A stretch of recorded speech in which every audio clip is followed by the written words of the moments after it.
Bonjour tout le monde et bienvenue à Maman Simplifiée. Si c'est votre première fois sur la chaîne, n'hésitez pas à vous abonner si vous voulez voir d'autres vidéos sur une maman grano, mais cette fois-ci qui va parler de homeschooling.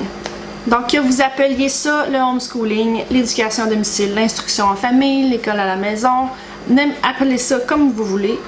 Pour nous, nos enfants n'iront pas dans une école, donc on commence l'école à la maison, puis on commence l'année avec la planification.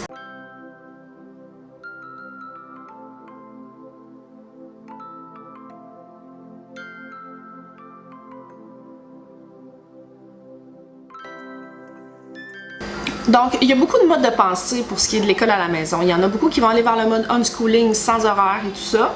Moi, je crois à ça, mais je suis un peu trop encore, peut-être que ça va changer, mais j'en suis encore un petit peu trop insécure pour me laisser guider par la vie comme ça.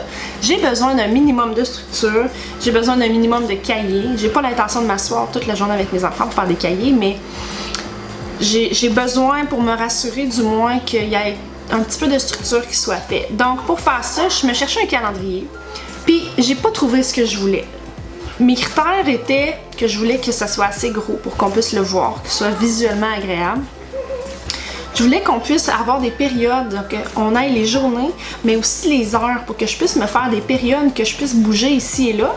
Puis j'aurais pu y aller avec un crayon, mais je voulais que ce soit agréable à voir, puis je voulais que les enfants puissent aussi participer à la création de notre horaire finalement. Donc après avoir cherché sur Amazon, dans les papeteries, chez Walmart, un peu partout, j'ai pas trouvé ce que je cherchais. Donc j'ai décidé de le faire moi-même, c'est ça que je vous montre aujourd'hui. Donc voici mon calendrier. Là, au départ, c'était juste ça qui était prévu, mais finalement, je suis allée un petit peu plus fort. Donc, c'est assez simple parce que je suis allée chez Walmart, j'ai trouvé du foam core qu'on appelle. On a pu trouver ça chez Walmart. On va trouver ça aussi beaucoup dans les magasins spécialisés, sauf qu'il y en a même chez Dollarama. C'est assez facile à trouver. Si vous connaissez pas le foam core, c'est vraiment un beau matériau à travailler avec. Par contre, essayez pas de couper ça avec des ciseaux ou quelque chose. Si vous voulez couper avec du foam core, achetez-en plusieurs parce que ça prend un petit peu de pratique. Ça prend un X-Acto très coupant et une règle en métal avec un tapis de coupe. Par contre, moi celui que j'ai acheté, il était vraiment de la dimension parfaite que je voulais. Il se plie en deux, là je peux pas le plier, vous verrez pourquoi là. Mais c'est vraiment un beau matériel à utiliser là, si vous voulez faire quelque chose du genre. Pour ce qui est de mes... parce que j'ai tout séparé mes choses en période. J'ai juste pris du carton, puis la seule chose que je regrette, c'est de ne pas les avoir plastifiés, parce que je vois que si les enfants se mettent à jouer avec, ils vont probablement se maganer assez rapidement. Puis j'ai acheté des petits points de velcro, puis vous allez voir qu'est-ce que je vais faire avec ça.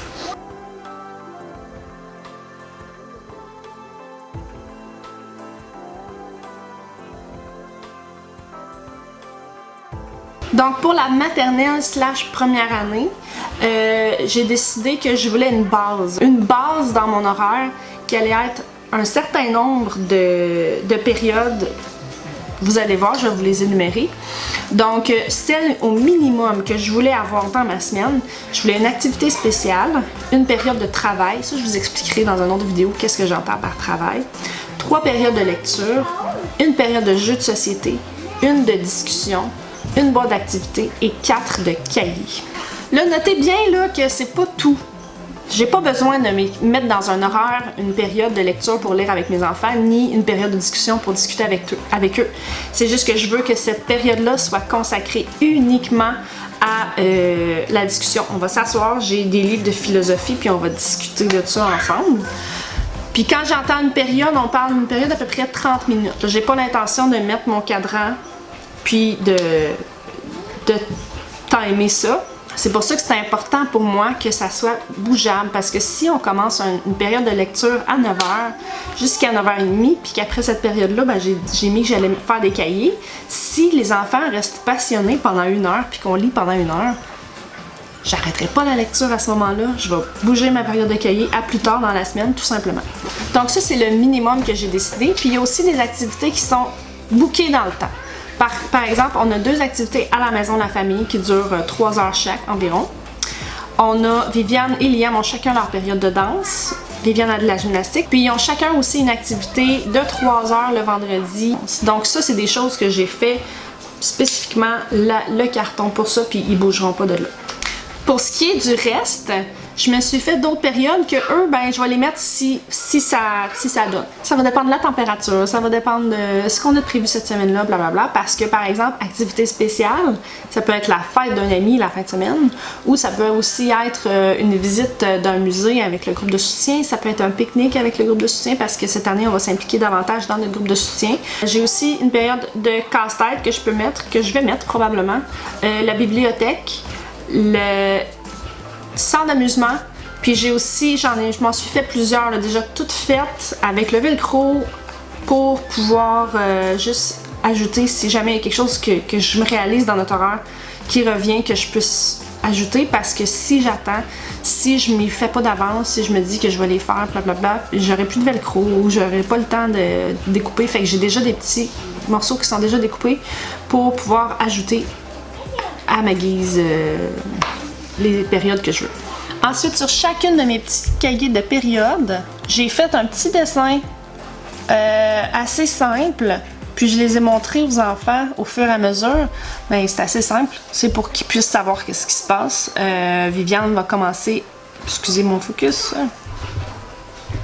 Viviane va commencer à lire plus cette année, sauf que ça reste que je veux qu'ils puissent avoir un bon visuel. Donc, le début de la semaine, on va s'asseoir puis on va décider qu'est-ce qu'on fait. Les activités qui sont ancrées dans le temps, à une heure spécifique, une journée spécifique, je vais les laisser là. Puis le reste, on va prendre nos petits cartons puis on va les coller aux endroits en début de semaine. Je me suis aussi fait une petite flèche aujourd'hui. Vous comprendrez que c'est parce que les amis ne savent pas nécessairement encore bien se situer dans le temps.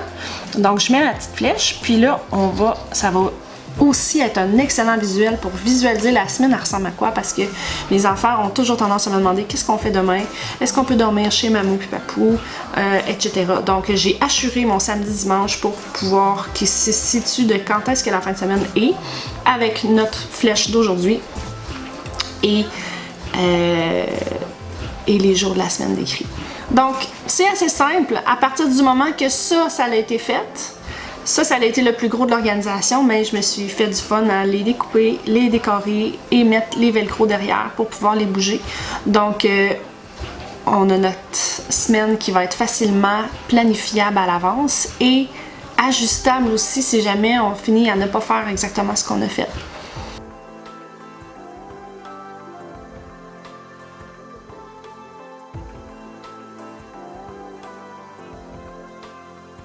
Voici un peu ce que ça donne. Notre année n'est pas commencée encore, donc là j'ai mis un petit peu ça aléatoire.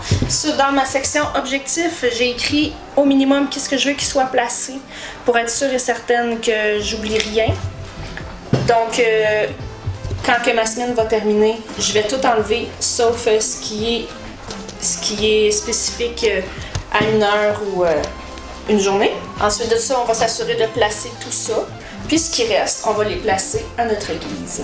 Donc c'est ce qui complète la création, la partie numéro 1 en fait de mon calendrier. Je dois avouer que j'ai eu énormément de plaisir à créer ça. Abonnez-vous puis restez à l'affût parce que je vais vous présenter ce qu'il y a au-dessus de ce calendrier-là, qui est notre calendrier annuel pour l'année scolaire 2018-2019. Donc à la prochaine, bye bye!